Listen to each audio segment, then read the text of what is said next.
Bienvenidos nuevamente, mis queridos amigos, a otra presentación en la serie de Monumentos de la Profecía. Estamos agradecidos que estén aquí y les quiero agradecer personalmente por su fidelidad en venir noche tras noche.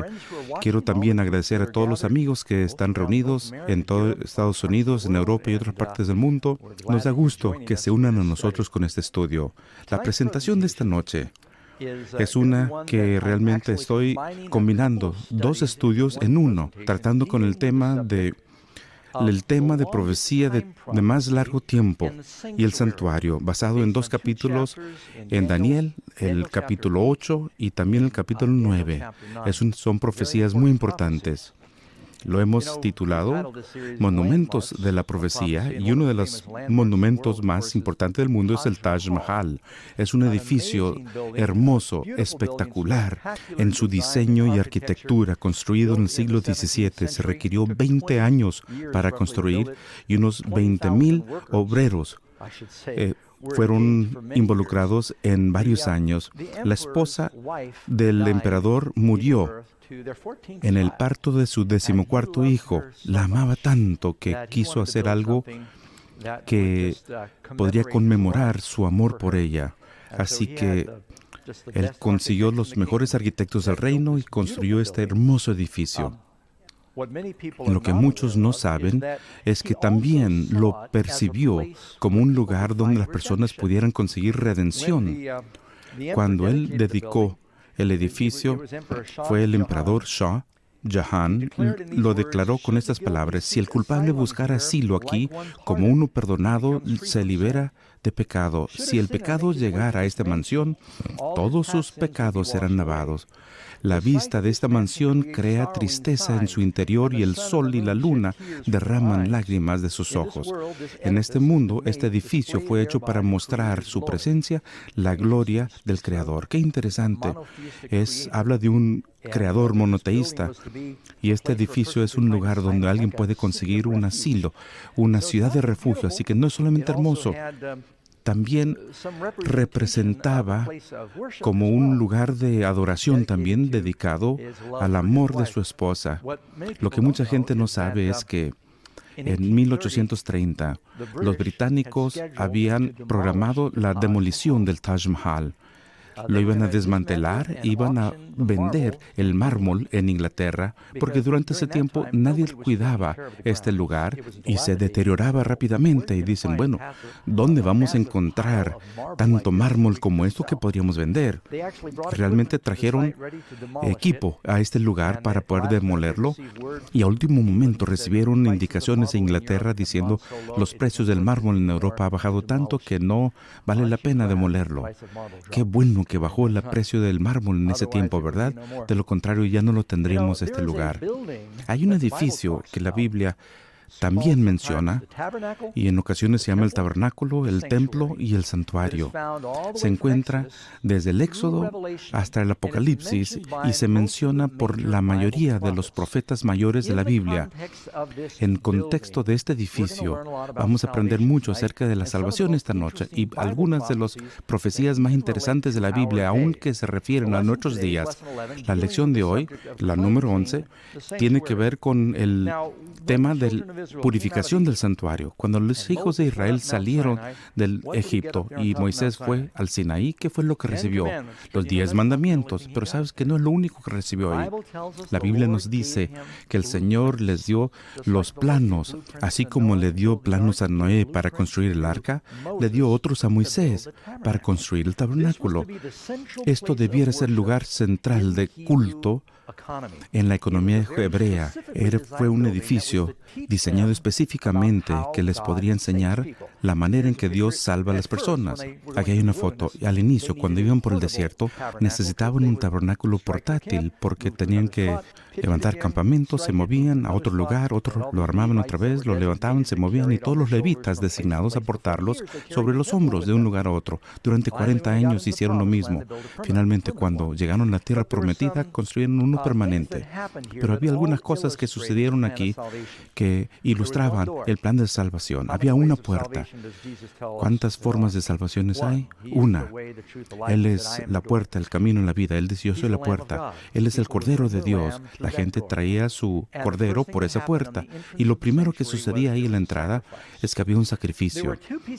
Había dos muebles ahí que se veían principalmente. Después de entrar, lo primero que tenían era el altar.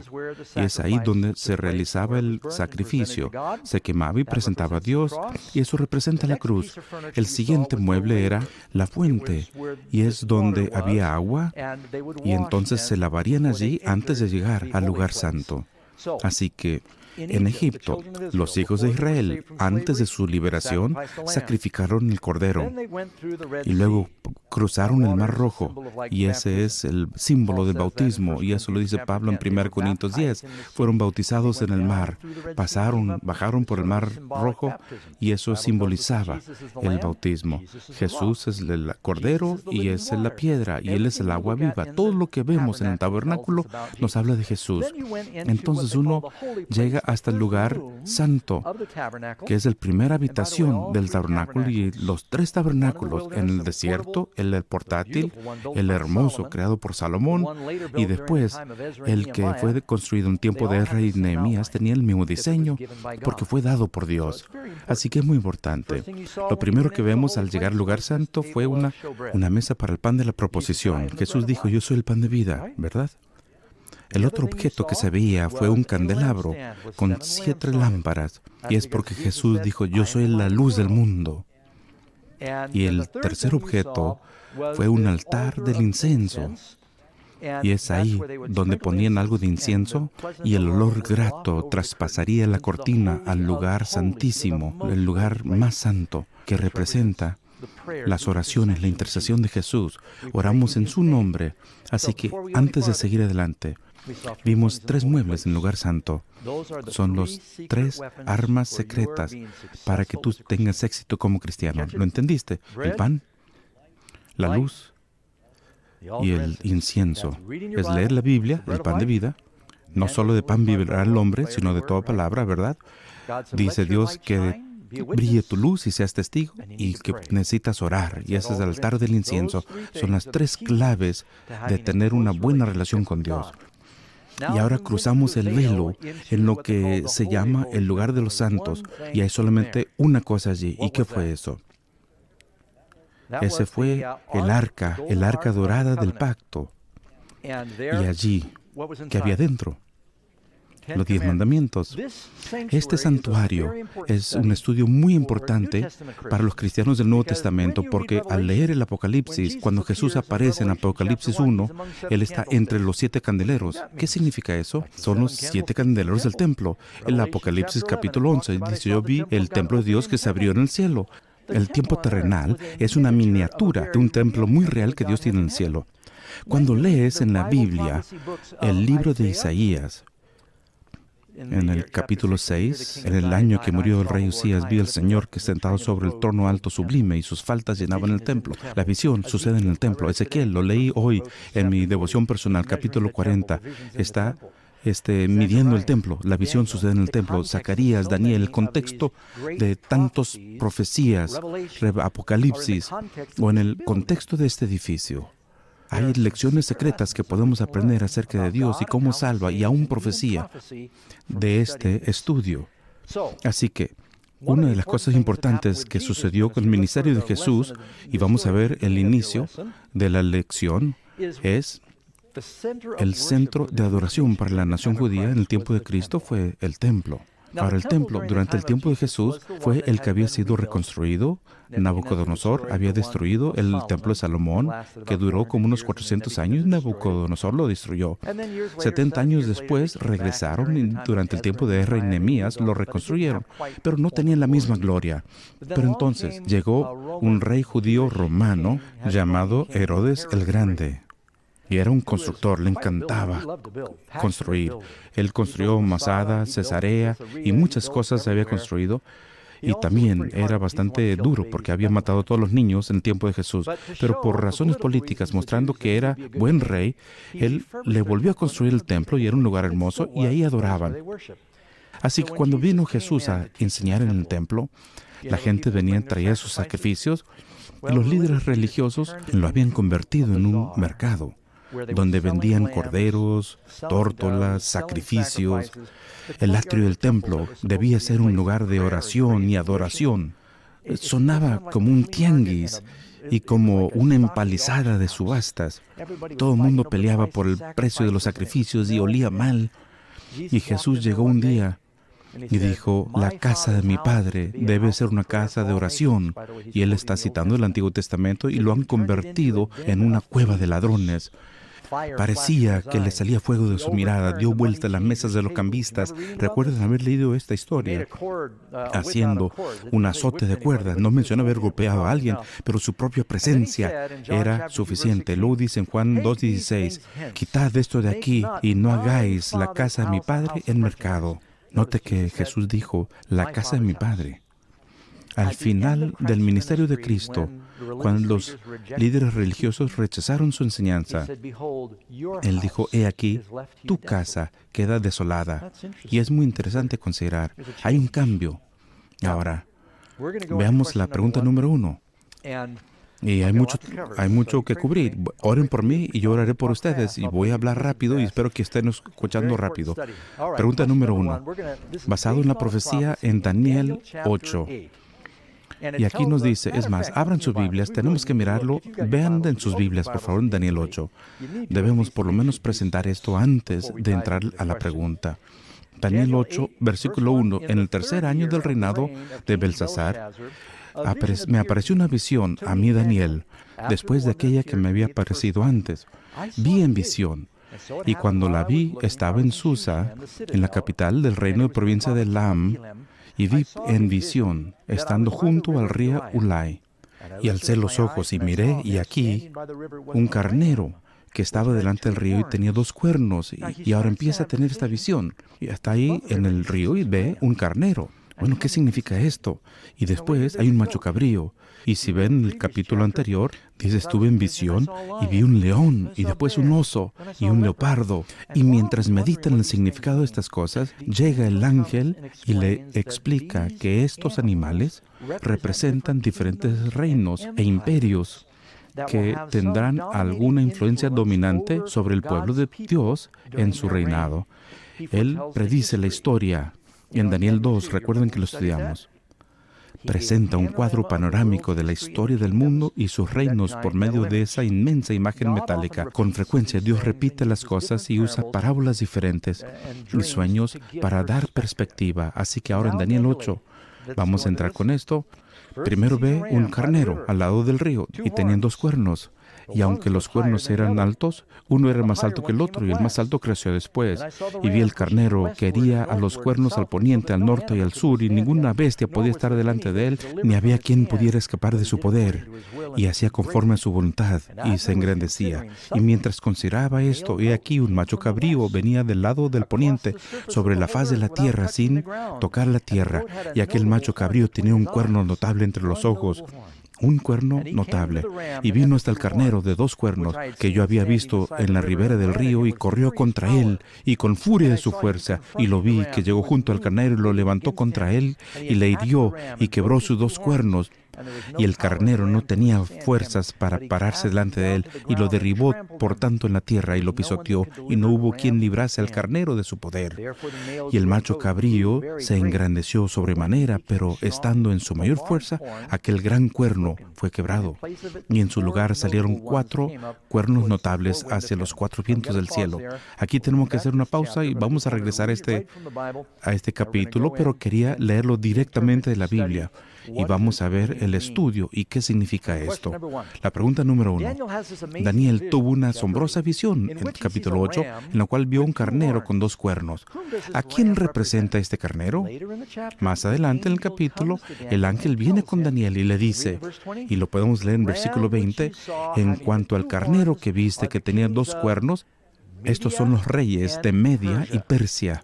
Y después dice que uno de los cuernos era más grande que el otro, y empezó con los medios, y después los persas llegaron y llegó a ser más grande, y más adelante ese fue el imperio persa, debido a ese cuerno.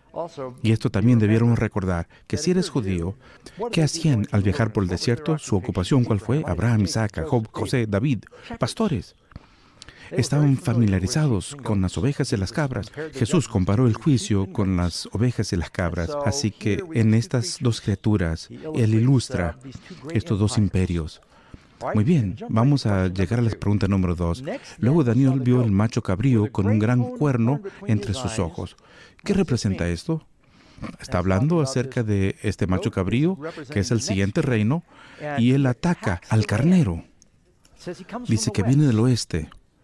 Y este es un reino de Grecia que viene del oeste, y dice, viene rápidamente, bien fieramente, y no hay un historiador que pueda negar que entre los imperios antiguos nadie lo hizo más rápido que Alejandro el Grande. Tenía de 32 años al morir. Desde los 19 hasta los 24 años conquistaba el mundo rápidamente. Sus soldados marchaban más rápido y más lejos que cualquier otra persona. Y se libera una batalla entre ambos, y el macho cabrío destruye el carnero. Alejandro venció a Darío y conquistó el imperio persa y tomó el territorio de ellos. Daniel 8, 21 y 22. Y el macho cabrío, y el ángel nos dice, o sea, tenemos que adivinar, el macho cabrío es el rey de Grecia. Y el cuerno grande que tenía entre los ojos es el primer rey. Y es exactamente lo que sucedió con Alejandro el Grande. Él viene del oeste, de ahí viene, cuando vas a pelear contra Persia, y lo hizo con ferocidad, y lo hizo con velocidad. Y en el capítulo previo, en el 7 de Daniel, a Grecia se la compara con un leopardo de 4 alas, porque las patas ni siquiera tocaban el suelo. Fue tan rápido en la conquista. Considerando que no tenían ejércitos mecanizados, en ese tiempo no hubo ejército más rápido que el de Alejandro en ese tiempo. Y luego dice que en la flor de su poder, ahí cuando estaba en pleno poder, su cuerno, el cuerno principal, fue quebrado. No se desgasta, se rompe. Alejandro muere repentinamente. Aunque él podía conquistar el mundo, no pudo conquistarse a sí mismo. Todavía no es tan seguro. Fue después de una noche de mucho beber, se enfermó. No se sabe si alguien lo quiso envenenar. Todavía no estamos seguros y tal vez no lo sepamos hasta llegar al cielo. No sabemos si fue malaria, si fue una fiebre. No sé si es envenenamiento por el alcohol, pero muy joven murió. Y ahí, en su lecho de muerte, creo que ya lo dijimos, su esposa le preguntó, ¿quién reinará en tu lugar? Y él respondió, el más fuerte. Y así fue. Dice, en su lugar, y lo puedes leer aquí en la siguiente sección, y en cuanto al cuerno fue quebrado, y sucedieron 4 en su lugar. 4 reinos se levantarán en esa nación. Los 4 generales principales de Alejandro se dividieron el reino entre sí mismos en 4 regiones. Y entonces empezaron a pelear entre sí. Pero el reino de Grecia duró más aún que el de Persia. Pregunta número 3. Luego, al seguir leyendo, dice que de uno de los 4 cuernos brotó un cuerno pequeño. Es como así el cuerno de un venado y sale una bifurcación, y de ahí otra, y de ahí sigue brotando otro. Y resulta llegar a ser un poder tremendo. ¿Qué poder representa este cuerno pequeño? Y pueden ver el cumplimiento de esto en el tiempo de Cristo. ¿Cuál imperio siguió el de Grecia? Roma. Hechos 18:2. Claudio, César, había mandado a todos los judíos saliese de Roma. Él tenía control sobre todo el imperio y él sospechaba mucho de los judíos y dijo que tenían que salir. Así que tenemos aquí este macho cabrío y el poder principal, Alejandro Grande, fue roto, y de ahí surgieron otros 4 divisiones, 4 generales de Alejandro Grande, y un cuerno pequeño empieza a surgir de entre todos estos, y hay algo diferente de este poder. Este poder es uno que queremos notar porque al seguir leyendo llega a ser el poder del anticristo. Leemos en Daniel 7:8. Y aquí este cuerno tenía ojos como de hombre y una boca que hablaba grandes cosas. Hay algo diferente aquí. Más adelante dice que es culpable de blasfemia. Son palabras grandes. Habla de, también esto lo menciona en Apocalipsis 17, lo que hace este poder. Apocalipsis 7, 24, él es diverso o diferente del primero. El primer reino que vimos fue Babilonia, Medo-Persia, Grecia. Fueron las monarquías típicas guiadas por un gobierno. Pero lo que sucedió con Roma, y Roma no solamente fue la monarquía de hierro, en la medida que el imperio romano, guiado por César, comenzó a caer, en su lugar, el poder romano fue sustituido por un poder religioso. Y eso le estoy diciendo lo que pasó históricamente. Si han estudiado quinto de primaria, ya lo vieron. El poder romano se desmoronó gradualmente y la iglesia cristiana creció, pero no quedó como una simple religión, sino llegó a ser un poder político-religioso. Número 4. A Daniel se le dijo que este cuerno pequeño contaminaría el santuario. ¿Cuánto tiempo pasaría hasta que fuera purificado? Ahora vamos a entrar a la profecía de más larga duración de la Biblia. Y leemos en Daniel 8:14 hasta, y aquí viene la respuesta, hasta, digamos juntos, 2300 tardes y mañanas, luego el santuario será purificado. Regresen a la Biblia otra vez. ¿Purificado de qué? Y es algo que tenemos que ver. Y si buscamos Daniel 8, leyendo aquí al versículo 12, y a causa de la prevaricación le fue entregado el ejército junto con el continuo sacrificio, y echó por tierra la verdad, e hizo cuanto quiso y prosperó. Así que lo que sucede es que la verdad de Dios y la verdad de la Biblia y la verdad de Jesús durante este tiempo quedan entredicho y aún así prosperan. Bueno, les voy a dar una pequeña lección de historia y no voy a divagar, pero la mayoría sabemos de que durante este periodo de tiempo, alrededor de 200 o 300 años después de Cristo, originalmente fueron perseguidos los cristianos en Roma. Los echaron con los leones. Yo me preguntaba como niño, ¿cómo es que los habían quemado en la estaca, los echaban en los leones, en los coliseos? Y de repente, Roma llega a ser el centro del cristianismo. ¿Y entonces qué pasó? ¿Acaso no era permitido y de repente es la sede? Algo obviamente cambió. Y realmente lo que sucedió fue, con la conversión de Constantino, y esto lo voy a decir más adelante, lo que una vez fue religión ilícita, es decir, la religión prohibida, fue perseguida, proscrita, fueron matados, construyeron catacumbas, se quedaron en forma clandestina y de repente llegó a ser la religión del Estado. Y casi de la noche a la mañana llegó a estar de la moda, con la conversión de Constantino, ser cristiano. Pero lo que sucedió es que muchas de las personas llegaron a la iglesia de las diferentes religiones grecorromanas sin una conversión total, sin conocer la enseñanza de Jesús y trataron de traer consigo las ideas paganas. Estudiamos la otra noche la verdad acerca del infierno, que al morir, las personas no van antes del juicio o resurrección a un lugar donde arderán para toda la eternidad. Aprendimos que hay un lago de fuego, hay castigo, pero hay un error de comprensión que proviene de la mitología griega, ¿verdad? Echa en tierra la verdad en su implementación, la idea del purgatorio, el lugar de castigo de mitad de camino. Encontramos que eso ya se ha renunciado a ella, ¿verdad? No es bíblico, no hay nada en la Biblia de ello. La idea de que los muertos van derecho al cielo al morir y luego regresan por sus cuerpos o están en el seno de Abraham esperando. Encontramos que eso tampoco es bíblico y hay tantas otras cosas. La verdad fue echada al suelo. La idea de que ya no tenemos que cumplir los 10 mandamientos, porque una vez que crees en Jesús, ahora puedes ignorar su ley. Eso es otra de las verdades que fue echado al suelo. Hay tantas cosas que se han corrompido durante este tiempo, así que ¿cuándo habría una purificación del santuario? Muy bien. Número 5. Y voy a unirlo todo, así que no se me desbalaguen. ¿Cómo respondió Daniel cuando vio este cuerno pequeño perseguir al pueblo de Dios y obscurecer la verdad? Cuando Daniel recibe esta información acerca de la visión del ángel, él ve lo que está pasando en su pueblo y se le quebrantó el corazón. Y dice en Daniel 8:27, y yo, Daniel, quedé quebrantado y estuve enfermo algunos días. Es un hombre mayor. Llegó a Babilonia probablemente a los 15, 16 años, 70 años han pasado. Está en los 80 o tal vez más.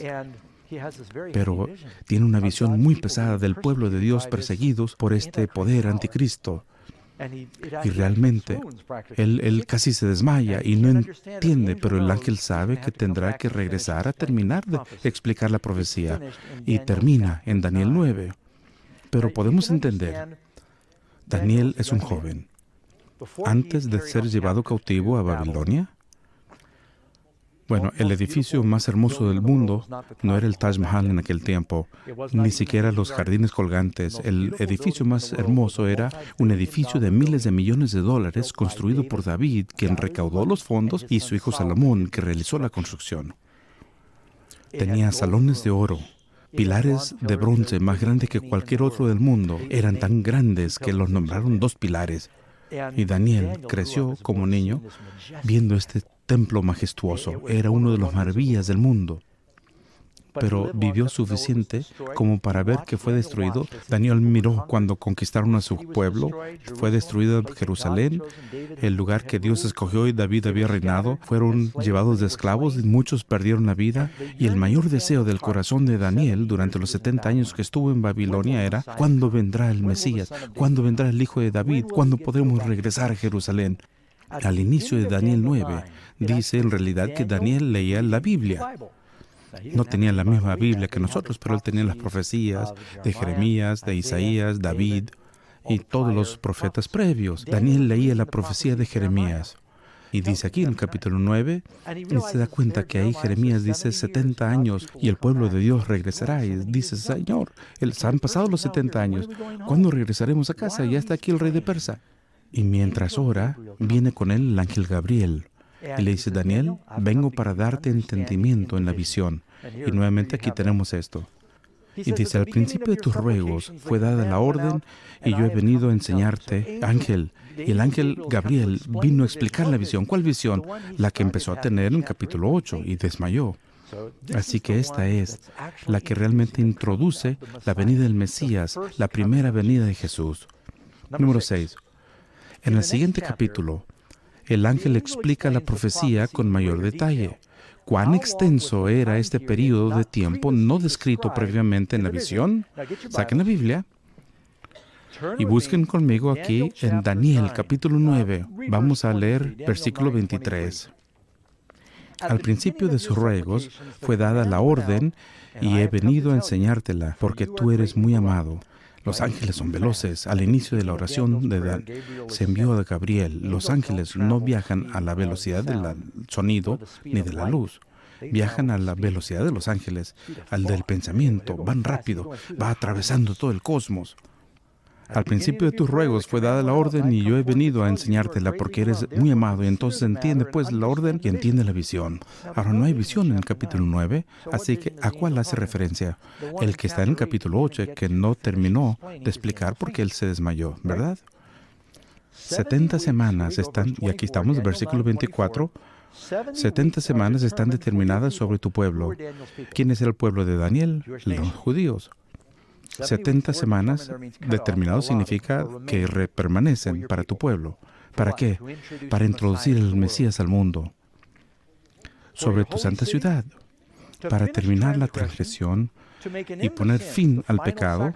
Y el último sacrificio del pecado sería ofrecido y tener reconciliación para la iniquidad y traer la justicia sin fin. Y es Cristo quien lo trae. Y sellar la visión y la profecía y para ungir a los santos de los santos. ¿Sabes lo que significa la palabra Cristo? El ungido. ¿Sabes lo que es el Mesías? Es en hebreo, es el ungido. Cuando el profeta Samuel vertió aceite en la cabeza de David, fue ungido con aceite. Cuando Jesús fue ungido, fue con el Espíritu Santo y llegó a ser el ungido de Dios. Es cuando Dios se hizo hombre. Así que dijo, 70 semanas fueron determinadas para todas estas cosas que se iban a cumplir. Sabed y comprended. Y ahora, aquí está el punto de inicio de todas las profecías. Versículo 25. Sabe pues y entiende que desde la salida de la orden para restaurar y edificar a Jerusalén hasta el Mesías príncipe, habrá 7 semanas y 62 semanas. Es un total de 69. Y se volverá a edificar la plaza y el muro en tiempos angustiosos. Y es lo que pasó en tiempo de Nehemías. Se reconstruyeron los muros en tiempos angustiosos. Y después de 62 semanas se quitará la vida al Mesías, y más no por sí.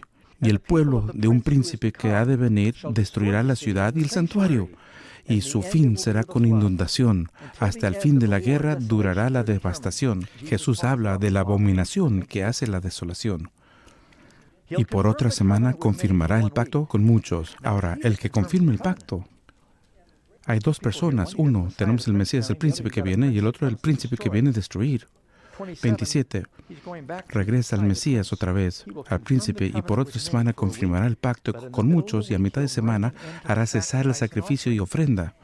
Y después, con la muchedumbre de las abominaciones, vendrá el desolador, hasta que venga la consumación y será derramado sobre el desolador. Así que debemos comprender que, como dijo Jesús en Mateo 24, la segunda venida, Jesús habla de la abominación de la desolación, y él dice, escrito por Daniel el profeta, que aquel que lee, que entienda. Jesús nos está diciendo a nosotros, lean y comprendan. ¿Okay? Así que esta es la profecía a la cual les hacía referencia en Mateo 24 que debiéramos comprender. Ya lo leímos, ahora regresemos aquí a la pantalla en el siguiente capítulo. Capítulo 9. El ángel explica la profecía del capítulo 8 en mayor detalle. ¿Cuánto fue el periodo de tiempo descrito previamente en la visión? Lo podemos leer en Daniel 9:24 y dice, ¿cuánto? 70 semanas están determinadas sobre tu pueblo y sobre la santa ciudad para sellar la visión y la profecía. Ahora, ¿cuántos días en la semana? 7. Siempre ha sido así. ¿Y cuántos días hay en 70 semanas entonces? 7 por 7 es 49. Sería 490, ¿verdad? Pero en la profecía, un día es igual a un año, y voy a mostrarle algunos textos que lo dicen. Así que Dios le dice a Daniel que hay 490 años proféticos que se le dará al pueblo para cumplir su misión principal, y esto es introducir al Mesías. Dios le dijo a Abraham, a través de tu simiente, el mundo entero será bendecido. ¿Y cómo lo podemos hacer a través de su simiente? Es por Jesús, ¿verdad? Así que número 7. ¿Cuál fue el punto de partida para la profecía de los 2300 días y la profecía de las 70 semanas? Aquí lo vamos a detener en Daniel 9:25. Sabe pues y entiende que desde la salida de la orden para restaurar y edificar a Jerusalén hasta el Mesías príncipe, desde este punto a este otro habrá 7 semanas y 3 veintenas y 2 semanas. Muy bien. 3 veintenas y 2 son 62, ¿verdad? Es una veintena, son 20. 62 más 7 es igual a ¿cuánto? 69. Así que nos falta una semana. Y nos dice lo que pasa a mitad de esa semana cuando Él hace el sacrificio. Así que lo desglaso así porque hay un periodo de 7 semanas y construir el muro y la plaza. Luego vienen otras 69 semanas y al final de ese periodo de 69 semanas dice que el Mesías sería ungido y comenzaría su ministerio. Así que hasta el Mesías, el príncipe, 7 semanas y 3 veintenas y 2 semanas. El punto de partida es el momento de la proclamación del edicto para construir a Jerusalén. ¿Podemos saber de todos los registros polvorientos de la historia cuándo sucedió esto? Buenas nuevas. Ahí está en la Biblia. Ahí tenemos en Esdras 7:7. ¿Eso lo puedes recordar? Esdras 7:7, el decreto de Artajerjes. Ese es un nombre divertido, Artajerjes. Suena como un curso universitario especial. Estoy estudiando Artajerjes. Ese rey dio un decreto que les permitió regresar. Fue el más prominente de esta variedad de decretos que decía que podrían reconstruir la ciudad y los muros y el templo, y sucedió en el año 450 años antes de Cristo. Es una fecha muy establecida en la historia. Así que tenemos el punto de inicio, 457. Y ahora será 69 semanas hasta que inicia el ministerio, el Mesías. Primero las 7 semanas donde construían los muros y la plaza, después vendrían otras 62 semanas, son 69. Y cuando estás interpretando la profecía bíblica, ¿cuál es el principio que debes usar? Un día es igual a un año. Eso lo podemos leer en varios versículos en Ezequiel 4:6. Día por año te lo he dado. Y puedes ver en Números 14:34, un año por cada día. Aún Jesús lo dijo. Un día vinieron con él, creo que fue en Lucas 13, Le dijeron, ten cuidado, Jesús, a Juan Bautista lo han arrestado. Esto fue unos 6 meses ya adentrado en su ministerio. Y él le dijo, ve y dile a aquel zorro que enseño, sano y expulso demonios. Lo haré hoy, mañana, y al tercer día seré perfeccionado. Jesús no enseñó 3 días más, Él enseñó 3 años más, pero Él hizo una profecía y Él utilizó el principio de día por año. Así que al interpretar estas profecías es la única forma que uno lo podría hacer. Número 8. El ángel dijo que si has de contar 69 semanas a partir de la 457 a.C., podrías llegar hasta el Mesías príncipe. ¿Ocurrió esto? Y yo dije, mira, cuando yo estuve ahí en la cueva, leí esto y me emocioné tanto, me di cuenta cuán verdad era la profecía y realmente me paré y ahí estaba solo y empecé a pegar de brincos dando gracias a Dios. Y mira nomás, es exactamente como Él dijo, mira, ¿por qué es que la gente no cree en la Biblia? Y eso sucedió. Si tomas en cuenta en la profecía un día equivale a un año, si cuentas 483 años desde el 457 a.C., llegas hasta el bautismo de Jesús en el 27 de nuestra era. Mateo 1, 22 y 23. Todo esto aconteció para que se cumpliese lo dicho por el Señor por medio del profeta cuando dijo, he aquí una virgen concebirá y dará a luz un hijo y llamará su nombre Emmanuel, que traducido es Dios con nosotros. Dice específicamente en Daniel 9:24 que parte del propósito es ungir al Santo de los Santos. ¿Será que Jesús fue ungido por el Espíritu Santo al bautizarse? ¿El Espíritu bajó como paloma? ¿Qué marcó el inicio del ministerio de Jesús? Su bautismo. Ya saben, una de las fechas más claramente establecidas en el Nuevo Testamento es Lucas 3:1 en sus Biblias. La razón es que dan tantas fechas, hablan de tantos líderes durante este tiempo, hay pocas dudas de lo que sucede históricamente. Algunas de estas fechas históricas son difíciles de precisar, pero quiero decirles la manera en que nos ayudó el Dr. Lucas. Lucas 3:1, en el año 15 del imperio de Tiberio César, ¿no es difícil de establecer? Siendo gobernador de Judea, Poncio Pilato, otro punto más, Herodes, tetrarca de Galilea, y su hermano Felipe, tetrarca de Iturea, de la provincia de Traconite, y Licinias, tetrarca de Abilinia, y siendo sumos sacerdotes Anás y Caifás, vino la palabra de Dios a Juan. Vean, todos los líderes, uno puede triangular todas las diferentes puntos. Bueno, triangular sería solamente 3. Aquí hay como 5 líderes y hay solamente una fecha en la historia que sabemos que todos corresponden. Es el 27 después de Cristo. Es una fecha tan bien establecida. Este es el año en que bautizaron a Jesús. Es exactamente el periodo de tiempo posterior al 457 antes de Cristo. En Marcos 1:15, cuando Jesús comenzó a predicar, ¿qué dijo? El tiempo se ha cumplido. Después del bautismo, el tiempo se ha cumplido. ¿Y de qué tiempo está hablando? Está hablando del tiempo de la profecía de Daniel. Él fue ungido. Él comenzó a predicar. Es lo que estaban esperando. Todos los judíos que habían leído la profecía de Daniel 9 se preguntaban cuándo vendría el Mesías. Y que también significa que si habían estado leyendo la Biblia como debieron haberlo hecho, debieron haber sabido el tiempo de su nacimiento. Porque un sumo sacerdote no podría reinar hasta tener los 30 años de edad. Y un sacerdote no podría servir hasta los 30. José inició su mandato a los 30. David comenzó a reinar a los 30 y los sacerdotes hasta los 30. Podrían haber pensado que el Mesías iniciaría su ministerio a los 30 años y es ahí cuando se bautizó Jesús. ¿Lo sabías?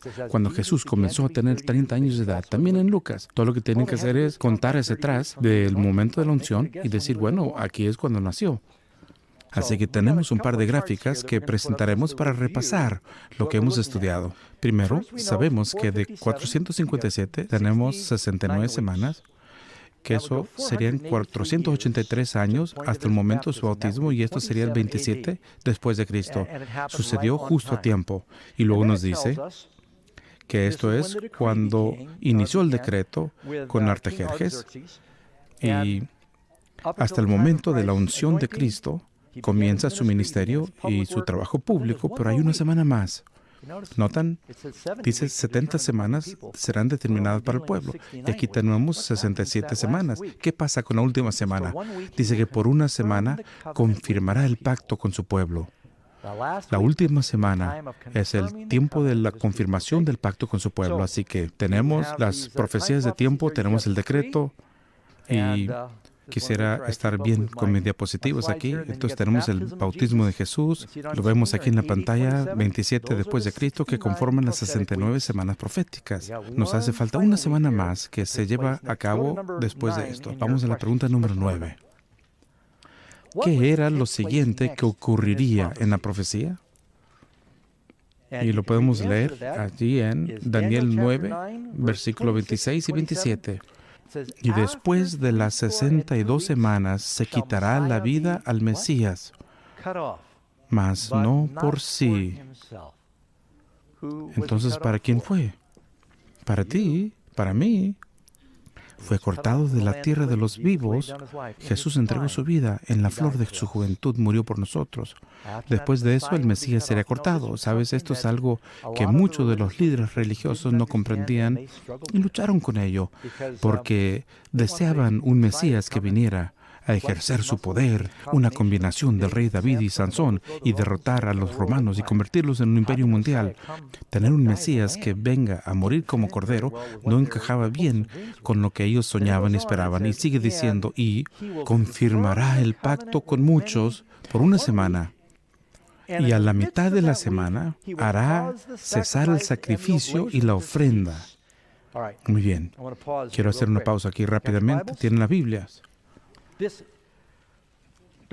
No se lo pierdan. Esto es algo muy importante. Vamos a ver el libro de Hebreos 2, el Nuevo Testamento, Hebreos 2, y versículo 3.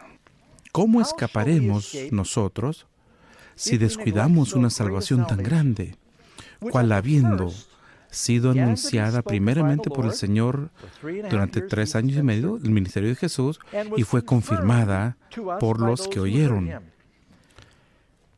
Cristo, y les voy a decir lo que le voy a decir. Le voy a decir, entonces le voy a decir lo que les dije. Yo sé que este es un estudio profundo y mucho material. Tenemos una profecía de 490 años, ¿lo entiendes? El Señor lo desglosa en 3 secciones. En primer lugar, dice que hay 7 semanas, 49 años, construyendo el muro y la plaza en tiempos de problemas. Es cuando se restablecieron la tierra prometida. Y luego otras 62 semanas de esos 490 años han pasado, y eso nos hace llegar al 70 después de Cristo, y es ahí donde sería ungido el Mesías. Y aquí nos falta una semana. Es ungido el Mesías, pero Jesús no predica 7 años, solamente la mitad. Él predica 3 años y medio. Y entonces es cortado a mitad de última semana, que nos alcanza hasta la 34 después de Cristo. Cristo muere el 31. Yo voy a entrenar a mis 12 apóstoles, voy a predicar. Y le dice, cuando yo me voy, dice a los apóstoles, como el Padre me ha enviado, yo también a ustedes los envío. Pero escuchen esto. Jesús no dijo, ve al mundo primero. Es más, Él dijo, no vayan a ninguna parte. Esperen en Jerusalén hasta recibir el Espíritu Santo, y al recibirlo, entonces seréis mis testigos, primero en Jerusalén, y después en Judea, y en Hechos 1, y después Samaria y otras partes del mundo. Cuando Cristo los envió a predicar después de su resurrección, les dijo, no vayan al lugar de los gentiles, pero más bien a las ovejas perdidas de la casa de Israel. Él quería terminar de confirmar el pacto con su propio pueblo primero. A menudo oigo decir a las personas que los judíos fueron el problema con el cristianismo, y realmente eso es un error, porque toda la iglesia temprana fue judía.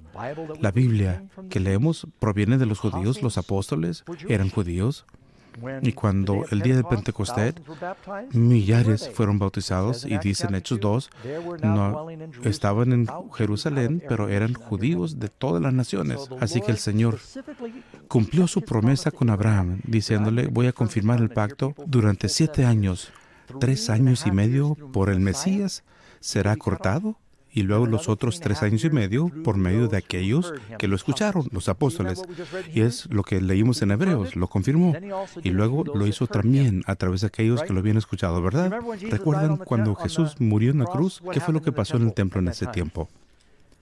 El velo se partió de arriba abajo. Lo pueden leer ahí en la siguiente pregunta, 2 Corintios 3, versículo 14. porque el velo por Cristo es quitado. Dos cosas se rasgaron cuando Jesús fue juzgado y cuando murió en la cruz. El sumo sacerdote rasgó su túnica. ¿Alguno recuerda eso? Caifás se enojó y rasgó su túnica. El sumo sacerdote no debía rasgar su vestimenta. Está en contra de la ley. ¿Tenemos un nuevo sacerdocio ahora? ¿No dice la Biblia que somos reyes sacerdotes de Dios? Somos real sacerdocio. Y también el velo del templo se rasgó. ¿Por qué? Porque hay un templo diferente ahora. Hay dos templos. Uno en el cielo y uno aquí en la tierra. La Biblia dice, ¿acaso no sabéis que ustedes son templo de Dios? Pablo dice, sois piedras vivas, sed edificados como casa aceptable a Dios por medio de Jesucristo. Jesús es la piedra angular de esta casa nueva. Cristo dijo, destruye este templo y en 3 días lo vuelvo a construir. ¿Y qué? ¿Amenazas con destruir el templo? Y Juan aclara que habla de su cuerpo. Cuando Cristo resucitó después de 3 días, se conoce a la iglesia como el cuerpo de Cristo. Aún hay un templo aquí en la tierra. Tú y yo somos los sacerdotes, somos las piedras vivientes, y por eso es un tema tan importante, porque el no comprender el tema del templo de los últimos días, y también hay el templo del cielo, porque cuando Moisés construyó el tabernáculo en el desierto, dice que consiguió el patrón del original en el cielo, donde ahora Cristo intercede como nuestro sumo sacerdote. Pero hemos de ser un templo viviente, por el medio del cual Dios trabaja aquí en la tierra. Y bueno, vamos a ver otro cuadro aquí. Tenemos aquí el decreto que inicia en el 457 y que llega hasta el bautismo de Cristo, y 3 años y medio Jesús predica en persona. Muere el 31 después de Cristo y predica otros 3 años y medio a través de los apóstoles, y eso establece el fin de la profecía de los 490 años. Así que todo sucedió perfectamente. Sin embargo, hay una profecía más que se nos da en Daniel 8, que tiene solo un punto de inicio al que tenemos que volver. Número 10. ¿A quién dijo Jesús que los discípulos debían predicar primero? Mateo 10, 6. Por camino de gentiles no vayáis, y en ciudad de samaritanos no entréis, sino antes a las ovejas perdidas de la casa de Israel. Y es lo que hicieron. Fueron primero entre los judíos. Fueron a las sinagogas mientras viajaron por Asia los primeros 3 años y medio. ¿Qué advertencia dio Jesús a su pueblo escogido? Número 11. Dice, el reino de Dios será tomado de vosotros. Es Mateo 21:43. El reino de Dios será quitado de vosotros y será dado a una nación que produzca los frutos de él. Y ahora, ¿quién es esa otra nación? La siguiente pregunta, 12. ¿Quién es esa otra gente mencionada por Jesús que sería su pueblo escogido? Es muy importante. Gálatas 3:29. Y si vosotros sois, junto conmigo, si vosotros sois de Cristo, ciertamente el linaje de Abraham sois y herederos según la promesa. ¿Será que el pastor Doug se lo está inventando o son palabras de la Biblia? ¿Cuántos han aceptado a Jesús? Entonces son simiente de Abraham, todos herederos. Todas las promesas que Dios le hizo a Abraham te pertenecen. Y les voy a dar otro, Romanos 2, 28 y 29. Pues no es judío el que lo es exteriormente, sino que es judío el que lo es en lo interior. Y la Biblia dice que la circuncisión del corazón y no de la carne. No me malentiendan. Quiero haber mencionado que sangre judía corre por mis venas, y con mucha honra lo digo. En forma humilde, a ver cómo lo digo. Pero quiero que todos lo sepan, que eso no significa que Dios deja de tener una obra y propósito especial para la nación judía. Dice Pablo que somos injertos en el cepo de Israel cuando nos hacemos cristianos. Solo hay un pacto en la Biblia. Se hace un pacto nuevo. Haré un pacto nuevo después de esos días, dice el Señor, con la casa de Israel. Así que si vas a aceptar el pacto nuevo con Jesús y su sangre y sacrificio, llegues a ser al menos un judío espiritual. Si eres de Cristo, entonces simiente de Abraham. Y es por eso que nos ayuda tanto leer el Antiguo Testamento, porque somos adoptados en la heredad de Abraham, Isaac, Jacob, Elías, David y todos los demás. Llegan a ser hijos espirituales. ¿Acaso no es emocionante? Shalom, todos relacionados. Muy bien. El siguiente cuadro. Entonces tenemos el decreto. Este es una vez más y lo vamos a terminar aquí. Vamos a ver a parte de abajo. Tenemos las primeras 69 semanas. El bautismo de Jesús, 3 años y medio, predica en persona. 3 años y medio y predica a través de los apóstoles, y al final de eso, en 34 después de Cristo, algo pasa. ¿Qué pasa? Veamos en Hechos 7. En Hechos 7, Esteban es el primer mártir de la iglesia cristiana. Y después de ser juzgado falsamente por las mismas personas que juzgaron a Jesús, les contó el evangelio maravilloso que Pedro había predicado en Pentecostés, unos 3 años y medio antes. Pero en vez de arrepentirse y decir qué debemos hacer para ser salvos, la Suprema Corte, los líderes, los representantes de la nación, se taparon los oídos, rechinaron los dientes y no lo quisieron oír. Lo exclamaron, versículo 57, Hechos 7, versículo 57, pareciera un avión Boeing 757. Entonces ellos, dando grandes voces, se taparon los oídos y arremetieron contra él, lo sacaron de la ciudad y lo apedrearon, y los testigos pusieron sus ropas a los pies de un joven que se llamaba Saulo, que después su nombre se cambió a Pablo. Miren nomás, qué momento tan importante en la historia. El año 34 después de Cristo, la nación oficialmente se tapa los oídos. No queremos escuchar más de Jesús. Matan a sus representantes, igual como a Jesús, juzgado falsamente, sacado de la ciudad con una turba, ejecutado, se ponen sus ropas, la ropa de Jesús se le fue quitada. Y si leemos capítulo 8, versículo 1, y Saulo consentía en su muerte. Y en aquel día hubo una gran persecución contra la iglesia que estaba en Jerusalén, y todos fueron esparcidos por las tierras de Judea, Samaria, salvo los apóstoles. Fueron a todas las partes predicando. Había gran persecución. Y sella lo que pasa aquí en este tiempo. Así que apedrean a Esteban en el año 34, y a la misma vez que lo apedrean, a Pablo se convierte, y eso lo vemos en Hechos 7. ¿Saben lo que pasó en Hechos 10?